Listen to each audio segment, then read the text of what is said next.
So, why exactly are you modifying that toy? Look, I told you, Cheetor, I need an easier way to access the cloud cards without having to manually scan through the box every time I need one. Okay, fair enough. One more question. I told you that, too. I don't know why he gave me the pink set. There we go. That should do the trick. Now all I gotta do is manually scan in the cards. Actually, I was just gonna ask when you were gonna finish your top 12 video. Oh yeah, thanks for reminding me, Cheetor. Guess this is gonna have to wait. Roll the intro.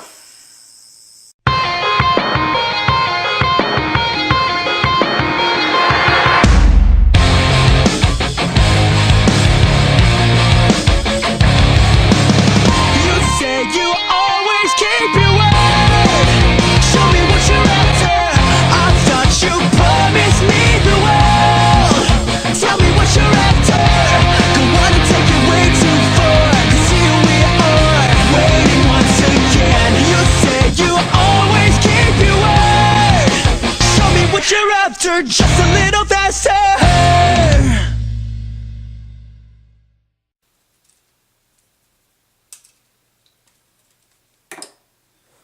Hey, I'm Hipster Ninja, saving fandoms one bad adaptation at a time. And you know what?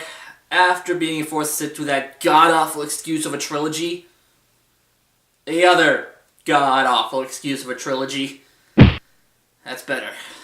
I really need to see something good. So I decided, why not take a look at my favorite movies? These are my top 12 favorite movies of all time. Now, of course, I can't do a list like this without adding in some honorable mentions, so here they are. These are the honorable mentions. Star Wars. Plain and simple, this was a movie that got me into science fiction. Unfortunately, you can blame all the shit Lucas did to with the mythos for keeping it off the list. Seriously, Anakin Skywalker and Jar Jar Binks. Enough said. How are you doing that? Never mind! Back to the honorable mentions. Kick-Ass. Honestly, I liked the premise of this movie. I thought the casting was good, and considering how the first comic ends, I'm kinda glad they changed his girlfriend's reaction to his secret identity. Unfortunately, it didn't make the list because I found a lot of the side characters to be really obnoxious. And finally, 500 Days of Summer. I actually found this movie surprisingly enjoyable. And this is coming from a guy who hates chick flicks. Though, as much as I liked it, it still just barely missed out on making the list. The reason for this is that I found the main character, Thomas, to be a little too relatable.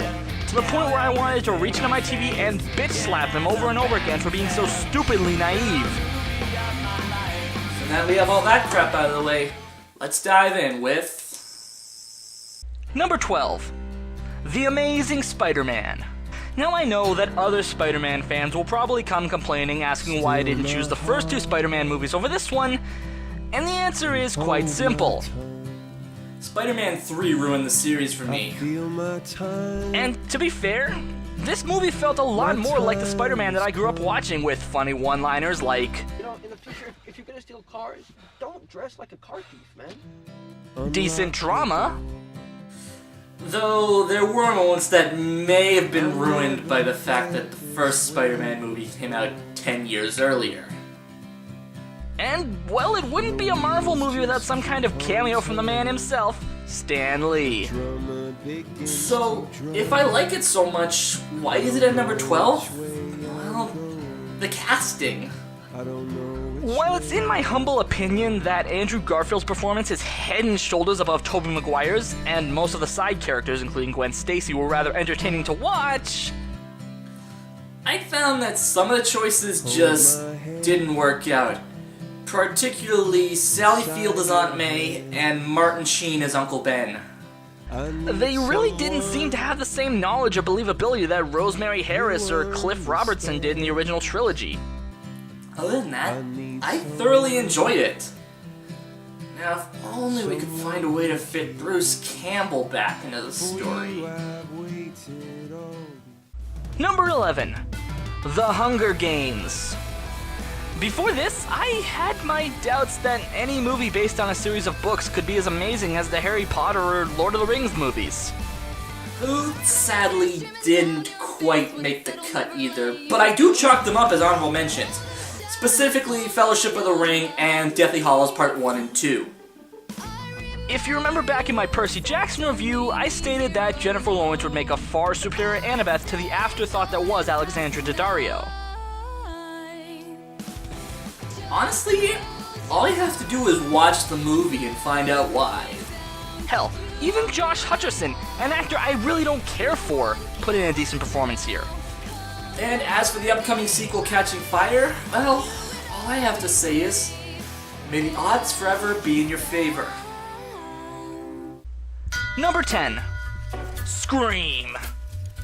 Okay, I'll be the first to admit, I hate slasher flicks. Why? Miss Prescott, would you care to explain this? What's the point? They're all the same. Some stupid killer stalking some big-breasted girl who can't act, who's always running up the stairs when she should be going out the front door. It's insulting. And that fact really hasn't changed considering how low this entry is. With that being said, I have to be completely honest. If my college film studies teacher hadn't shown the now famous scene of Randy Meeks, played by Jamie Kennedy, explaining the rules of surviving a horror movie for one of his lectures, I probably would have never made the effort to buy all 4 movies off of iTunes. Even if 3 was shit, 4 suffered a little, and the ending for 2 was leaked online, so they had to completely change it. But I digress. If you do like a good slasher flick that does pay some nice homages to its predecessors, including one of director Wes Craven's most famous movies, A Nightmare on Elm Street, you should definitely check it out. Number 9. The 2009 remake of Star Trek. I'll be honest here, I really like this movie. Sure, the white design of the cockpit may be off-putting for some, and the comedy may not work for others, But I like the approach director J.J. Abrams took with this. instead of following the story of Star Trek to the T, he decided to have the villain's actions create an alternate timeline, which allowed for certain changes to be made, such as... Way out. Spoilers. Sorry. And unlike some other prequels, there are no retcons that can severely with the continuity of the series.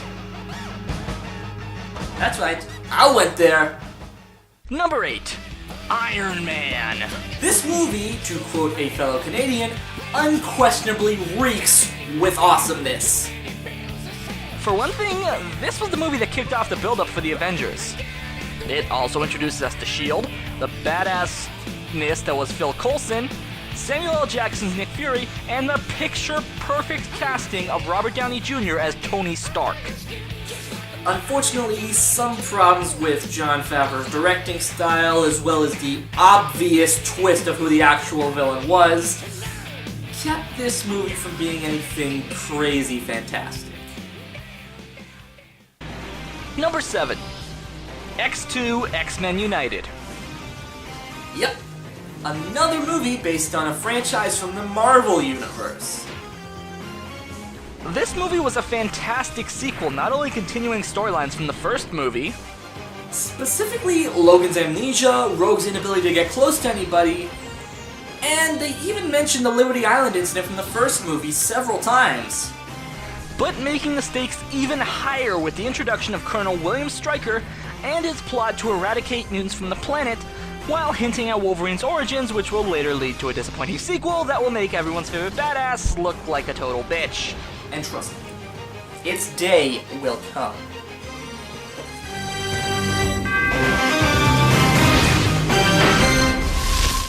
Number 6. Back to the Future. Let me put this simply. This is easily one of the movies that got me into science fiction. The other, of course, being Star Wars. Hell, I'd even go so far as to say if I hadn't seen this movie, I probably would have never got into shows like Doctor Who. Even if the original series came out 20 years before this movie was released. Nevertheless, it was a fantastic story with a timeline that you really don't want to think about for too long. Seriously, it's so confusing, just the mere thought of it gives me a migraine. Ow! Number 5. Princess Mononoke. This movie is basically everything Avatar should have been. A great all-star cast, including Jada Pinkett Smith, Billy Bob Thornton, and Gillian Anderson from The X-Files, beautiful animation, breathtaking battle scenes, Some of which may or may not have disturbed me when I first watched it.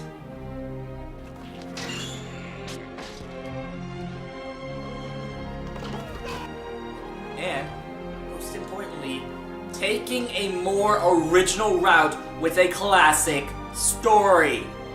I first saw this movie when I was about 9 or 10 years old, and just discovering what anime was, despite having watched Dragon Ball Z, Cardcaptor, Sailor Moon, and Pokemon long before then. However, it also served as my introduction to the world of Hayao Miyazaki, and my eventual appreciation for his work. Number 4. Scott Pilgrim vs. the World. Okay, sure. This may not be the most faithful adaptation. To the point where they had originally changed the ending before having to reshoot it, with Scott making a different choice. But everything else about this movie is still awesome. Easily quotable one-liners, That's it! You cocky cock!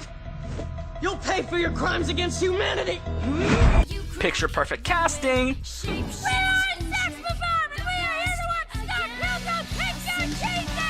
amazing fight choreography, and just overall funny writing. Scott here? You know what? He just left. Really? Yeah. All of which kept with the spirit of the graphic novels. Even if they had to change certain scenes like the battle with the Kadianagi twins. Hell, the fact that director Edgar Wright gets such solid performances out of Kieran Culkin and Brandon Routh, among others, says everything you need to say about this movie. Long story short, if you haven't seen this movie yet, go out and watch it as soon as this video is done. Seriously, you will not regret it. Number 3. The Lion King. Okay, to be fair, I put this on the list for purely nostalgic reasons, as this was actually the first movie my parents ever took me to see at the theater. Yeah, not really much else to say after that. Next choice. Number 2. The Matrix. Okay, this was honestly going to be a toss-up between The Matrix and The Matrix Reloaded. But in the end, I chose The Matrix because of 2 reasons. The fight choreography and extremely deep storyline that essentially requires repeated views of the entire series to understand just what the f*** is going on. But the martial arts used here are easily the best part of the trilogy. Not only are they able to come up with elaborate firefights, but the scenes that involve hand-to-hand combat are just epic and don't detract from the plot at all. Not that the fights from Reloaded Revolutions did that, no, far from it. If I had to choose a favorite fight though, it would have to be the first time Neo and Morpheus spar. The choreography here is just breathtaking and it only relies on simple wire work to help get it across, unlike most of the fights from Reloaded on. As a trained martial artist myself, I can actually better appreciate the work that went into that scene as opposed to, say, the battle between Neo and the Thousand Smiths in Reloaded. Plus, you've got Hugo Weaving fighting in sunglasses and a 2-piece suit. Do you know how hard it is to fight like that? Seriously, wardrobe must have gone through those suits like frickin' toilet paper! Number 1. To be honest, seeing as I mentioned it earlier on, I'd be surprised if nobody thought I'd put this on the list. The Avengers. This movie had an interesting build for me personally. To put it simply, when I first saw the trailer, I was hyped as all hell. When I heard Joss Whedon was working on it, I became a little hesitant. Now, don't get me wrong, I love Joss Whedon's work, but his big screen stuff, it's kind of been hit and miss. Case in point, The Buffy the Vampire Slayer movie. Alien Resurrection. Serenity. I mean, I may wind up putting my foot in my mouth by saying this, but what was the last successful movie he had that didn't just have a cult following? Really? Huh. I didn't know that. Anyways, needless to say, I was blown away by how epic this movie was. The pacing was perfect, giving more than enough development to every character. There was a nice mix of humor, action, and quiet moments, and I know I'm not the only one who wants to see Whedon and Robert Downey Jr. work together again. Hey, wanna know what the awesome thing is? Whedon will indeed be working on the Avengers sequel, as well as a S.H.I.E.L.D. television show that will include the recently deceased Phil Coulson. Way out. Spoilers. Sorry about that. Honestly, in my opinion, this was easily the single greatest thing to come out in the summer of 2012. And yeah, I will say it, this is probably my most favorite movie of all time. Oh, that reminds me, your next assignment came in. Thanks, G-Door. So until next time, I'm the Hipster Ninja. Oh, you gotta be kidding me. No! You know what? That piece of crap. You want to review a battleship? Here it is in one sentence. It's a pointless cluster of total bullshit that should not have been made, and I refuse to buy it, let alone watch it! There you go. Next movie. Alright, this is a little more manageable. I'm the Hipster Ninja, saving fandoms one bad adaptation at a time.